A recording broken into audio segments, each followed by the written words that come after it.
I recently finished watching the Netflix series Beef, which follows two people who can't let go of a road rage incident and continue to make each other's lives worse and worse.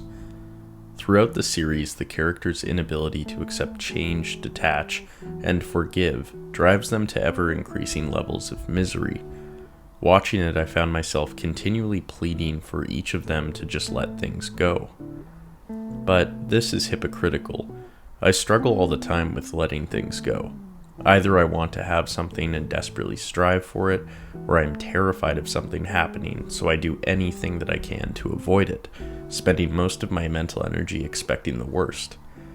And once something happens, good or bad, I rarely ever experience it fully. If it's good, I dread losing it, and if it's bad, I think that it will go on forever. It makes sense then that the themes of Buddhism are referenced throughout Beef. For example, Amy makes the observation that even the Buddha needed a certain level of material comfort to realize that such comfort was unnecessary. The divine or primordial ground is also one of the final images of the series. But most importantly, Beef touches on this theme of desire as an endless source of suffering. Both characters cannot accept things as they are, and largely through ego, they pursue an endless chasing and grasping, with only momentary relief in the form of revenge and material success.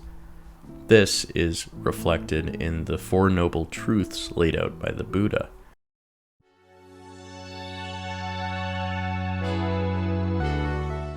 This video is sponsored by Brilliant.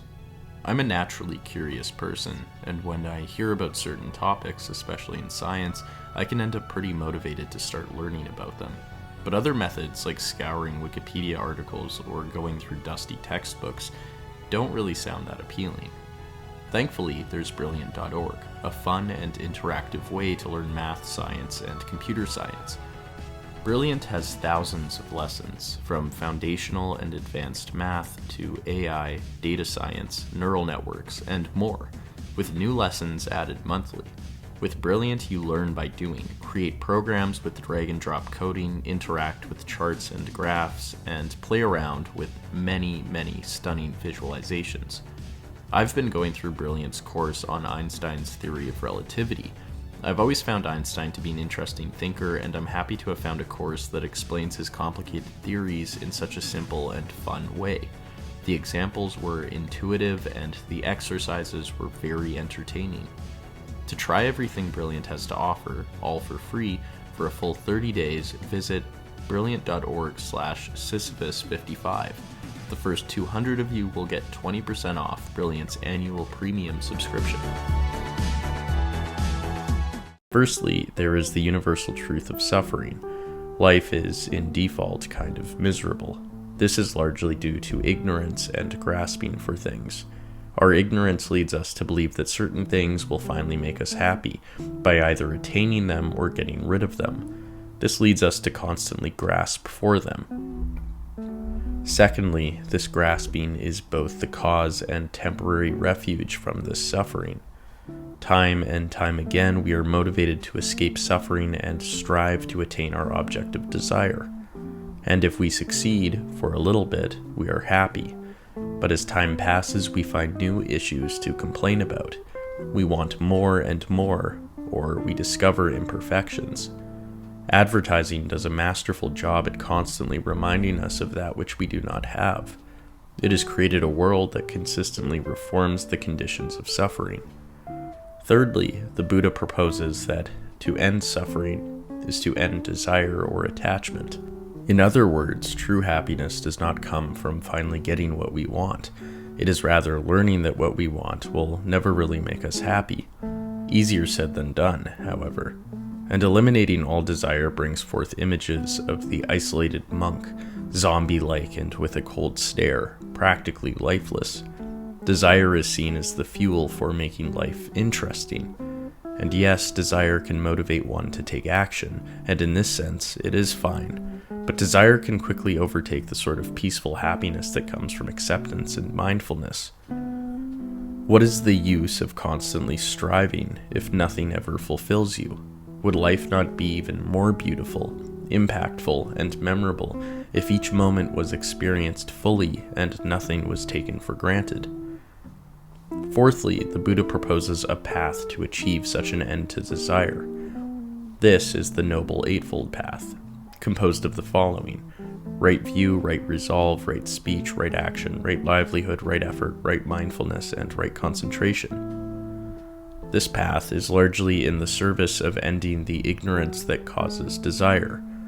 For ease of explanation, I'll group these practices into 3 categories: morality, wisdom, and concentration.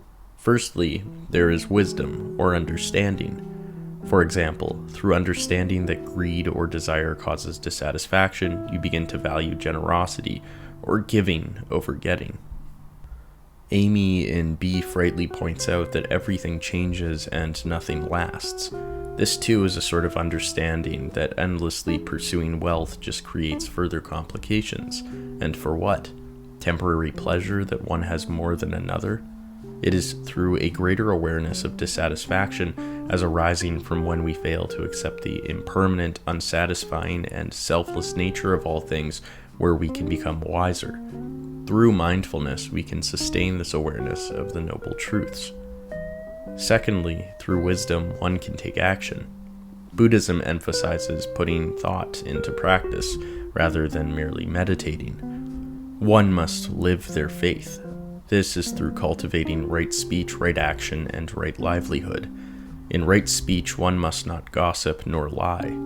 This isn't because you're going to end up going to hell or be eternally punished. Rather, it is through the general wisdom that when you do these things, negative consequences tend to arise. In right action, one must not kill, take intoxicating substances, steal, or commit sexual misconduct. All of these actions become difficult to do when one becomes aware of desire as the root of suffering. Why harm others to get things that won't even make you happy? Why intoxicate yourself and end up losing your awareness of the present, the only thing that can actually bring you happiness? This also applies to one's career. Are you working in a field that causes suffering, that sustains the addictions of others, that deceives and manipulates? Or have you found a career that supports your spiritual practice, that leaves the world better and your mind at peace? Here, Buddhism recognizes the difficulties in achieving right livelihood. Not everyone has the privilege to choose their job. And so the important thing is to perform your job as closely to the principles of the path as one possibly can. For the perfectionists, morality in Buddhism is somewhat relaxed. You might drink too much one night, you might have to steal out of necessity, but here infringing on these codes shouldn't lead to despair.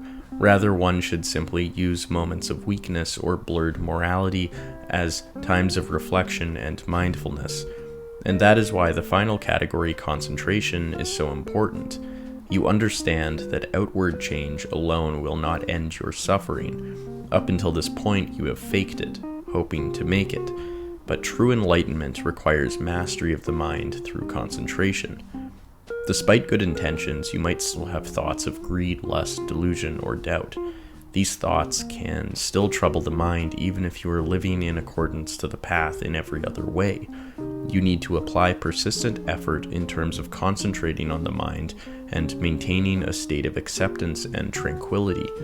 This is sustained through right effort, which involves both preventing and overcoming negative states of mind, such as greed, doubt, worry, and many others, as well as cultivating and maintaining positive states of mind, such as loving friendliness, which is a sort of heightened awareness of interconnection and the disillusion of selfhood that leads to kindness and compassion. To simply overcome negative thoughts, one of the easiest strategies is to simply notice them. By identifying them, you separate yourself from the thought. You are not angry, but rather a thought of anger has entered your mind. And to cultivate positive thoughts, recalling past wholesome acts and the usefulness of such thoughts is all that is needed. Easier said than done. As Buddha wrote, it is very easy to do things that are harmful to oneself.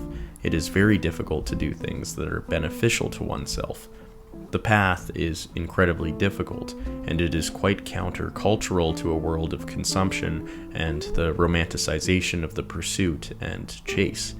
The question, however, is whether or not you, in particular, want to continue buying into this system, or if you agree that some level of misery is rooted in this culturally endorsed state of dissatisfaction. When will it ever be enough?